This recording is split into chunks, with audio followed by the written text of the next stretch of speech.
Hi everybody, my name is Ricardo, and I'm making a video for the Chavez Jr. fight versus Canelo Alvarez. um,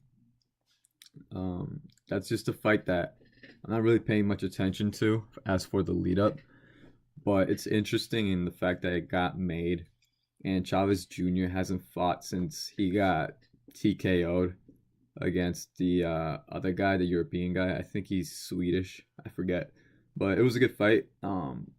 But Chavez Jr. is an interesting character just because his father is a legend and considered the best Mexican fighter of all time. And as his son, he was supposed to be a prodigy, but he didn't get to that level. At least, if he is to get to that level, he hasn't yet. But it has a lot to do with lack of discipline. He was trained by Freddie Roach at first, and Freddie Roach was on his ass when he had to be. He would wait for him to start doing mitts for sparring, this and that, yada yada. But watching it 24/7 on the fights involving Chavez Jr. when he was about to fight Sergio Martinez, he wasn't really into that. He wasn't focused on training on for the fight. He was more focused on relaxing, resting, enjoying his time in the pool with his buddies, and not really taking the fight as serious as he should have. And he could have possibly won that fight is the crazy part, because everybody saw the Chavez Jr. versus Sergio Martinez fight. That was possibly like fight of the year. Well, actually, no. Depends how you view it, because the whole fight was a landslide for Martinez until the last round. But why I say that Chavez Jr. could have possibly won that fight was because of the last round. Had he been able to push just a little bit more, he could have possibly gotten Martinez out of there. But that push he would have needed would have come from training. So that moment he skipped out on mitts was what cost him the fight. That moment he skipped out on running was what cost him the fight. So that's how I view it. So he had a loss. That was his first loss. He went on to fight. He's beating some good fighters, mostly European fighters, until he ran into the last one. I forget his name. But now, really, after losing to that guy, it's kind of proved he was the favorite, and it's kind of proven that he doesn't really have his mind into the game as much as he used to. And it's what happens, when like you kind of have things given to you. Your father already made your path, your career for you, and kind of nurtured you from the start, so you wouldn't have to take the big fights early on. But maybe he's just trying to make as much money as he can right now, because I think this fight's going to be pay-per-view, if I'm not mistaken. And if I think Canelo is going to be the favorite coming into this fight. So whatever the contract is, they worked out the money details, and they're probably going to get like a couple mil each. Chavez Jr., this is the biggest fight you can take, other than fighting GGG. But I think out of the two, Chavez Jr. would rather fight Canelo Alvarez. I think Chavez Jr. is naturally a little bit bigger than Canelo, so he might have to go down. But yeah, does he have a chance at winning? I don't think so. Chavez Jr. isn't too technically gifted. He's all right as a boxer, but he can't seem to put his punches together and really like use his footwork for his advantage, is what I've noticed. I've seen some sparring videos of his. One that I specifically liked to watch was one where he sparred this guy called Veins Marasorian. They call him the Nightmare. He lost to Boo Boo. What's his name? Demetrius Andre. And that was a good sparring session. Veins, who's like a U.S. Olympian a couple years ago, he went pretty hard on Chavez Jr. and Chavez Jr. took all of his shots. Chavez got that typical granite chin that the Mexicans have, and just came on forward. But if that sparring match were to be judged, it would have gone to Veins on points.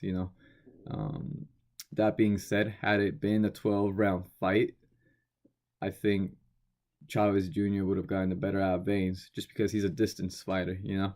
Like when you're a point fighter and a very technically gifted boxer, you're going to steal the rounds early on. But your opponent, if he's a brawler and knows how to pace himself, like, well, Chavez Sr., for example, he wasn't really a brawler, he was a puncher boxer. But he could brawl if he had to. He knows how to pace himself, and he's gone up against like the best boxers of his time, the technical ones. And when he fought Meldrick Taylor, he let Meldrick Taylor just run himself out of gas. But he knew sooner or later he was going to catch him with something, and he did in the last round. Controversial, but he won. Um, so he's a lot like his father in that sense. Probably learned it from him. But another thing I noticed about Chavez Jr. is that he kind of lacks self-confidence. Or at least lacks the self-confidence his father had.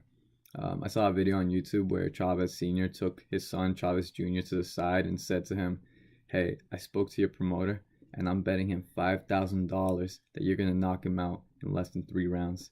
And Chavez Jr. kind of turned his back and was like, "No, don't do that," you know, punching his punching bag, trying to like act like he didn't really hear that. And Chavez Sr.'s like, "Why? Aren't you a warrior? Don't you have that warrior spirit in you? You can do it. Don't you believe in yourself?" Chavez Jr.'s like, "I'd rather you not do that though." So it says something about him, you know? It says he doesn't believe in his own power. He doesn't believe in the fact that his power can take out his opponent in less than 3 rounds. His father does, which is good, you know. Father should believe in his son. But he's been laid out. He's been laid off for a while. He just got off the couch, and knowing Chavez Jr., he was probably doing the typical, you know, smoking weed as like he used to, and partying, you know, being spoiled pretty much. He doesn't need boxing. He doesn't. He's already got the mansion, the money, the cars. So really, like, the hungry wolf is no longer there, if there ever was one. He's already at the top of the hill. But Canelo, on the other hand, he has like a lot of hill left to go. He's not at the top just yet. But he's still hungry, and you can tell Canelo's just like just the amount of fights he's having a year is telling you that he's on a mission to reach the number 1 pound for pound spot, become pound for pound king. And I think the only chance he has at doing that is by finally fighting GGG. But first he has to get through Chavez Jr. So I think Canelo's going to win. I do think that, and that's because Canelo has a mixture of everything in his style. He's a great boxer. He's a great brawler. He's a great puncher. He's got good footwork. He's kind of flat-footed, but he loves putting his weight into punches, which is what benefits him. You know, if you're dancing, you kind of like have to pick and choose which shots have power and which don't. But Canelo's punches, each one has some sting behind it. So I would put my money on Canelo on this one. It'll go the distance, in my opinion. Or maybe it won't. It's a tough one. I don't know.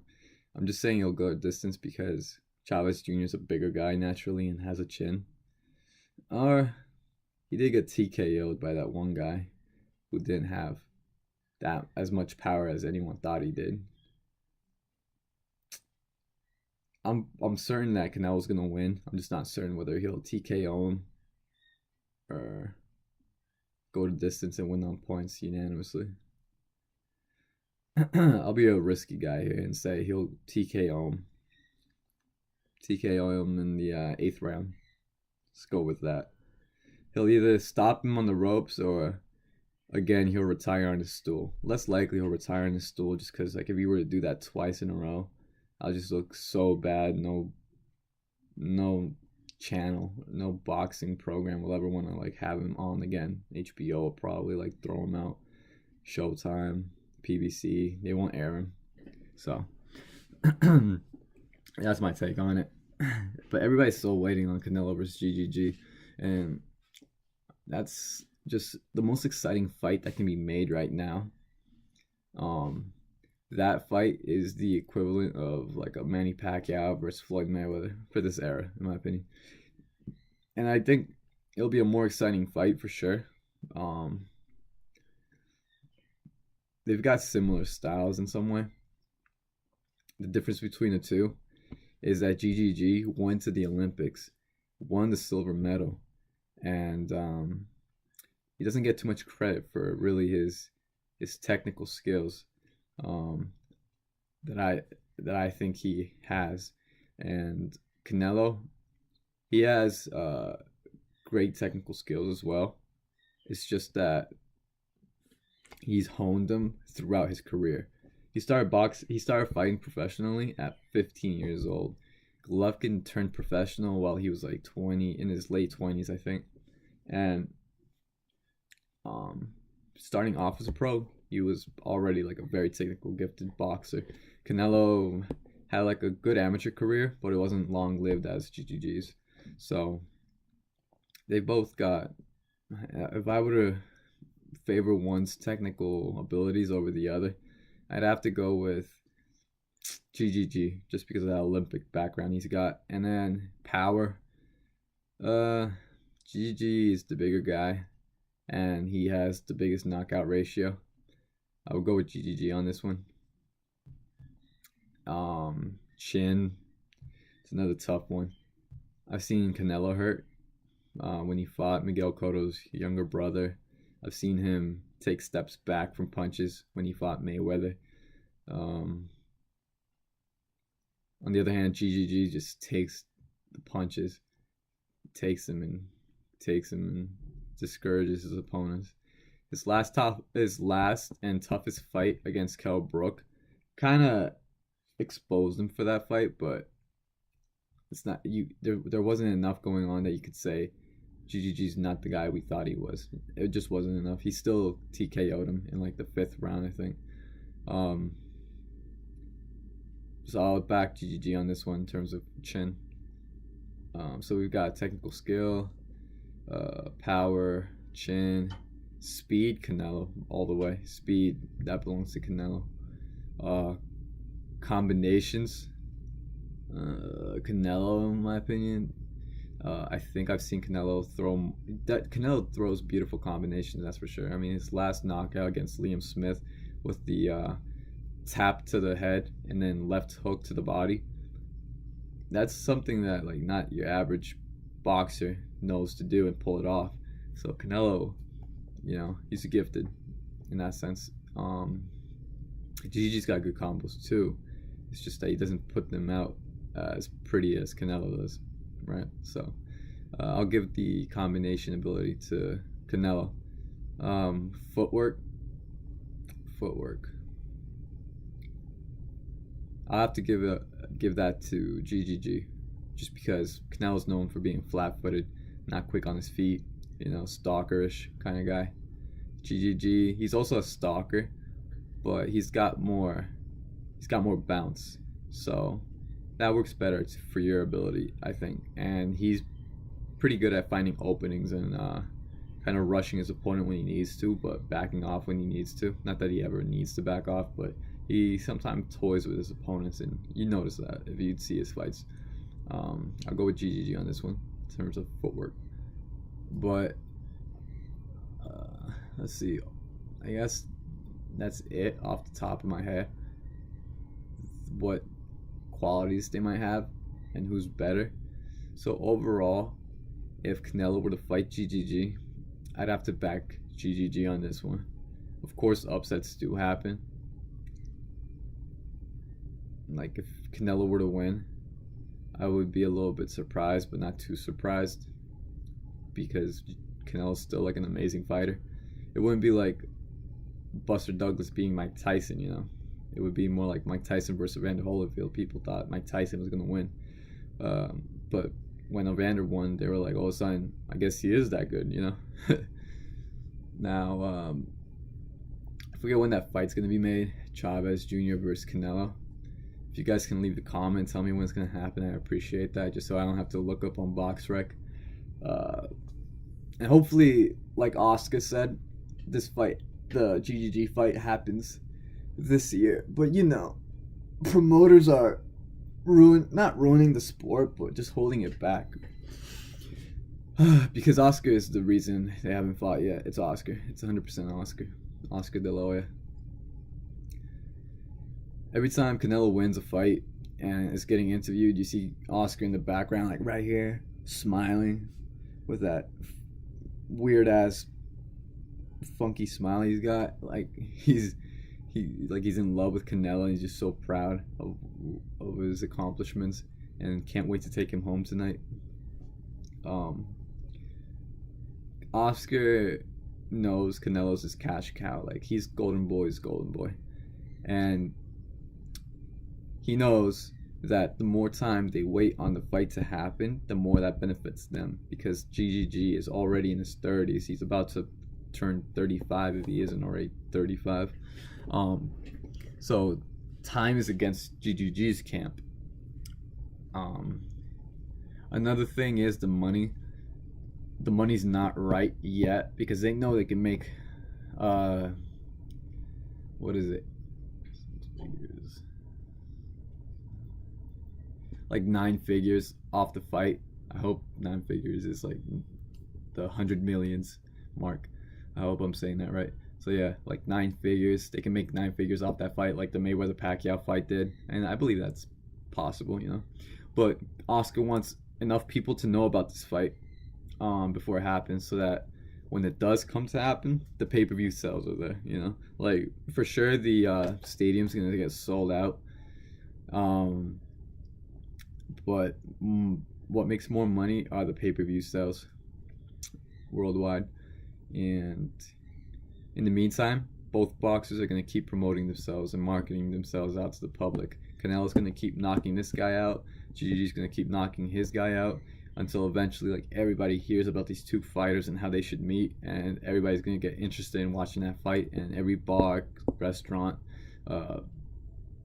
arcade, I'm just talking about the places I've seen people host a fight here, Hooters, will have the fight on that night.